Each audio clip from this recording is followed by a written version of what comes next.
একজন অমুসলিম অজুর সময় গায়ে ওড়না না থাকলে আমার অজু হবে কি? অনেক সময় আমার মনে আল্লাহর ব্যাপারে কুমতনা আসে, আমি এখন কি করবো? এই প্রশ্ন অনেক ভাই লিখেছেন। কোনো কারণে দেরি হয়ে গেলে রাত 12টার পর এশার নামাজ কি জামাতে পড়া যাবে? স্বামী যদি নেশাখোর হয় আর বোঝানোর পরও যদি না শুধরায় তাহলে স্ত্রীর করণীয় কি? বোন বলেছেন কোরআনে একটা হরফের জন্য 10 নেকি আর অনুবাদ সব পড়লে নাকি 20 নেকি পাওয়া যায়। কোরআন হাদিসের আলোকে সম্পর্কে জানতে চাই। আমি একজন ফ্রান্স প্রবাসী, আমি হারাম রেস্তোরাঁয় কাজ করি। রমজানে হারাম জিনিস হাত দিয়ে ধরলে রোজা ভঙ্গ হবে। কাজা ইতিকাফ কিভাবে আদায় করা যাবে? রমজান ছাড়া অন্য মাসে কাজা ইতিকাফ করা যাবে কিনা দয়া করে জানাবেন। আমার স্বামী একজন শিক্ষিকা ছিলেন, তার মৃত্যুর পর তার পাওয়া টাকা আমি ডিপোজিট করে রেখেছি। এ টাকা আর কোথাও নিরাপদ না। এই টাকার সুদ হবে কিনা এবং টাকার জাকাত দিতে হবে কিনা? আমার তিনজনের তিন ছেলে মেয়ে আছে। মহিলাদের রোজার সময় পিরিয়ড হলে তার বিধান কি? পিরিয়ড হলে আমার বোনের বয়স 22+, কিন্তু সে বিয়ে করতে চায় না। আমার মানে আমার বোন আমার আব্বুর কথা শুনে না, আমি তার বয়স অনেক ছোট, সে পর্দাও করে না, কিছু বলে সে রাগান্বিত হয়, আমার কি করণীয়? বৌমার শাশুড়ির সাথে থাকতে চায় না, এটি অনেক ঝগড়া হচ্ছে, এখন ছেলে করণীয় কি? আমার স্বামীর টাকা আমার হাতে দেয় কিন্তু কোনো হিসাব নেয় না, টাকাটা কি করলাম না করলাম, যদি আমি জমিয়ে রাখি তাহলে কি আমার গুনাহ হবে? আমি এক ব্যক্তির অগোচরে তার কাছ থেকে ফল খেয়েছিলাম, এখন সে বেঁচে নাই, তার ছেলের কাছ থেকে ক্ষমা নিলে বা জরিমানা দিলে খেয়ানত মওকুফ হবে কিনা? এরপরে মলি হক আপনি লিখেছেন, আমি একজন অমুসলিম, অজুর সময় গায়ে ওড়না না থাকলে আমার অজু হবে কি? অজুর সময় গায়ে ওড়না না থাকলে অজু হয়ে যাবে। আপনাকে পরপুরুষ দেখছে না সেটাই বড় কথা, সেটি নিশ্চিত করবেন। গায়ে ওড়না থাকা না থাকার সাথে এর কোনো সম্পর্ক নেই।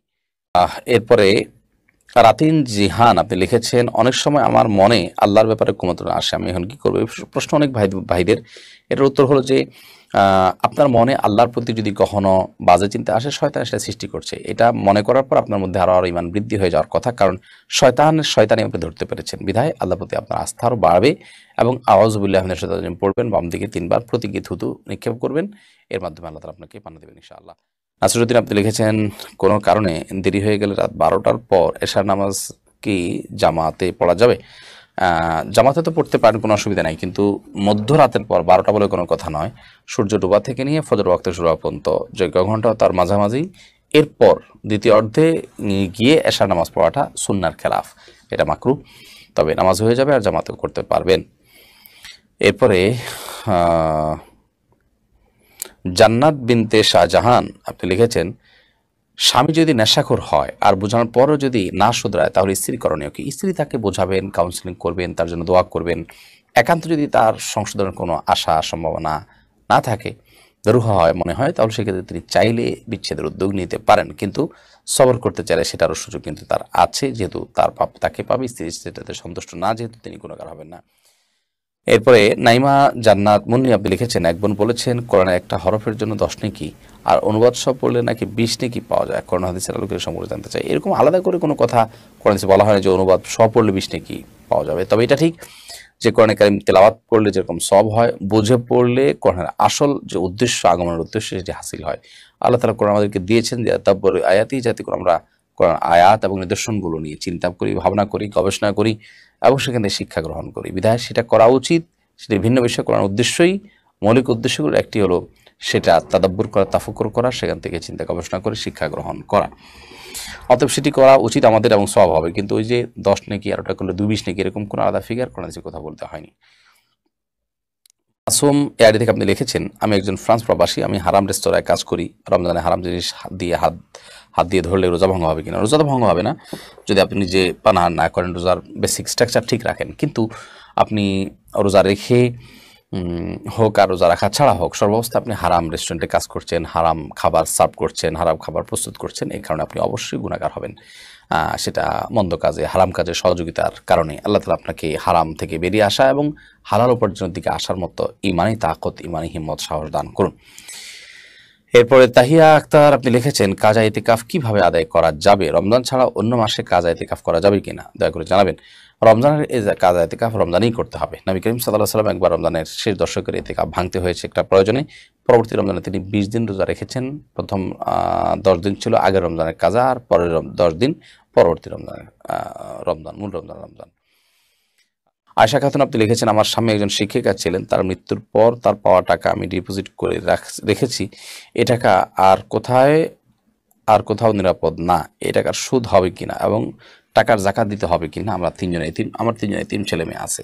যদি আপনার অন্য কোনো উপার্জনের উপায় না থাকে, তাহলে ইসলামী ব্যাংকগুলোতে আপনি তুলনামূলক যারা ইসলামী ব্যাংকিং ফলো করে চলেন বলে আপনার মনে হয়, সেগুলোতে আপনি রেখে এটা তার লভ্যাংশ আপনি খেতে পারেন। কিন্তু যদি কোনো ব্যবসায় সেটাকে খাটাতে পারেন এবং সেটা থেকে আপনি সংসার চালাতে পারেন, সেটা হবে সবচাইতে উত্তম উপায়।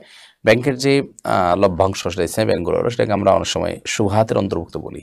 তো বিশেষ করে যখন সুহাতের অন্তর্ভুক্ত হবে তখন সেটা থেকে দূরে থাকা ভালো। কিন্তু যদি আপনি নিরুপায় থাকেন তাহলে সেক্ষেত্রে আর কোনো উপায় নাই, যার কারোর কাছে নাই বিশ্বাসযোগ্য দেওয়ার মতো, দিলে সবাই মেরে কেটে খাবে আশঙ্কা হয়, তাহলে সেক্ষেত্রে আপনার জন্য জায়েজ হতে পারে। আর যদি উল্লেখযোগ্য অঙ্কের থাকে যেটা দিয়ে দীর্ঘমেয়াদ পর্যন্ত চলবে ইনশাআল্লাহ, তাহলে আল্লাহর নামে সেটা ভেঙে ভেঙে প্রয়োজনে খাওয়া উচিত। তারপরেও ওই হারামের লেশ, হারামের সংশয়ের মধ্যে না যাওয়া উচিত। ফেরদাউস আহমেদ আপনি লিখেছেন, মহিলাদের রোজার সময় পিরিয়ড হলে তার বিধান কি? পিরিয়ড হলে তিনি রোজা রাখবেন না, তিনি বলে পিরিয়ড হলে ওই দিনটার রোজা তাকে কাজা করতে হবে এবং তিনি অবস্থা জিকির, আজকার, তাসবিহ, তারপর দোয়া দুরুদ এগুলো করতে পারবেন। কোরআন তেলাওয়াত করবেন না, স্বামী সহবাস করবেন না, নামাজ পড়বেন না এবং রোজা রাখবেন না, রোজাগুলো পরে রেখে দিতে হবে।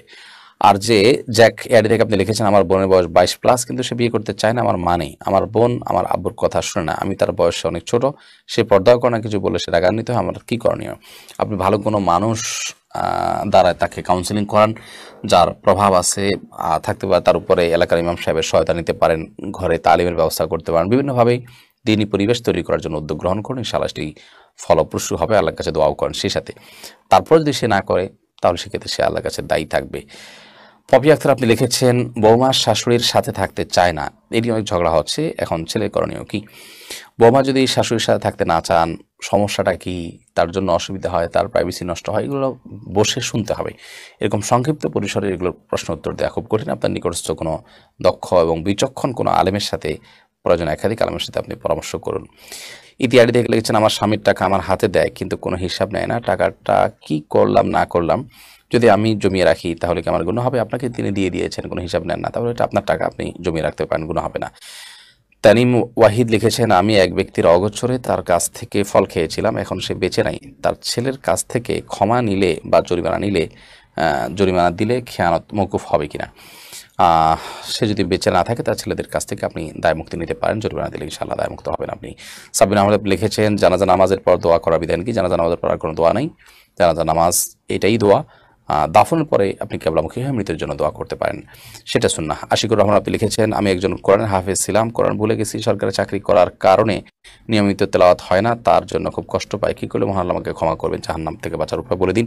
আপনি এখন তওবা করে নতুন করে কোরআনকে মুখস্থ করার জন্য চেষ্টাটা শুরু করে দিন, তেলাওয়াতটা অন্তত নিয়মিত করুন এবং আল্লাহর কাছে নিজের কৃতকর্মের জন্য ক্ষমা চান, কারণ এটা খুব গুনাহের কথা যে হিফজ করেছেন আর ভুলে গেছেন। নবী সাল্লাল্লাহু আলাইহি ওয়াসাল্লাম বলেছেন, আমাকে বান্দার গুনাহগুলো দেখানো হয়েছে, ভিতরে সবচেয়ে ভয়ঙ্কর ছিল যে হাফেজ কোরআন হিফজ যে পর্যায়ে যতটুকু হাফেজি হোক না কেন ততটুকু ভুলে যাওয়াটা। অতএব চেষ্টা করে এখন তেলাওয়াত নিয়মিত করে বেশি বেশি করে ওটাকে উদ্ধারের চেষ্টাটা অন্তত করুন আর আল্লাহর কাছে তওবা করুন, ইনশাআল্লাহ আল্লাহ তাআলা মাফ করবেন। এমনি কাউসার আপনি লিখেছেন, আমার একটা দোকান আছে, আমার 2 ভাই মিলে দোকানটা চালায়, আমার ভাই নামাজ পড়ে না, এই মুহূর্তে করণীয় কি? ব্যবসা কি আলাদা করে ফেলা উচিত? তাকে দাওয়াত দিয়ে আপনি নামাজি বানান, এই অজুহাতে আপনি ব্যবসা আলাদা না করতে এবং তাকে নামাজি বানানোর চেষ্টাটা অব্যাহত রাখাটা ভালো হবে। এরপরে এমডি ইলিয়াস লিখেছেন, এক লিখে তালাক দিলে কি তালাক হবে? এক লিখে যদি কেউ তালাক দেন তাহলে এক তালাক পরিচিত হবে, তালাকের যে মানে শর্ত সেটা পূরণ হয়।